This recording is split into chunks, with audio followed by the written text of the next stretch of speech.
South Africa on the world stage now. South Africa expected to launch a bid for a rotational seat at the UN Security Council before the end of March. South Africa was endorsed by the African Union during its January summit. This will, of course, be the third time since 1994 that this country takes up a seat at the UN Security Council. The Security Council, an important organ of the United Nations, in the aftermath of the World War II, the UN was convinced the primary aim was world peace and security. There are 5 permanent Security Council members. Africa is not a permanent member.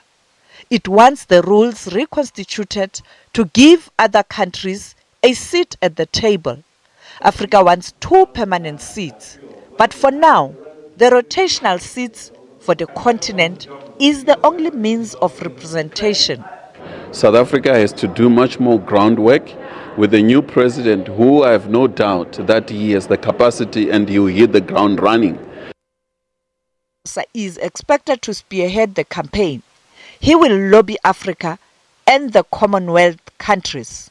And he is expected to use the AU Special Summit in Rwanda and the Commonwealth meeting in the United Kingdom to do this.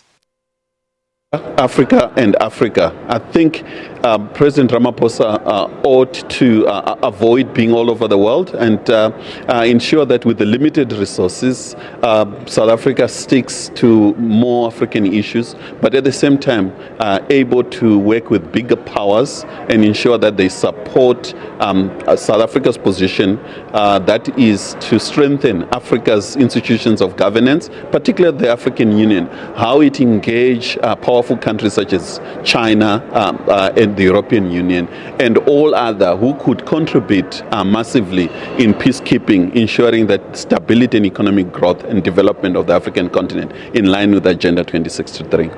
The International Relations Minister is expected to launch the bid in New York before the end of April. South Africa is the only country in the Africa group running for a seat on the council. They would, if successful, join 2 other council members, non-permanent members already. Ivory Coast, Cote d'Ivoire and Equatorial Guinea are serving 2-year terms which began at the beginning of this year. So essentially, if South Africa's bid is successful, there will be 3 African seats on the Security Council come 2019. In June, countries will vote for rotational seats. Sophie Mukwena, SABC News, Johannesburg.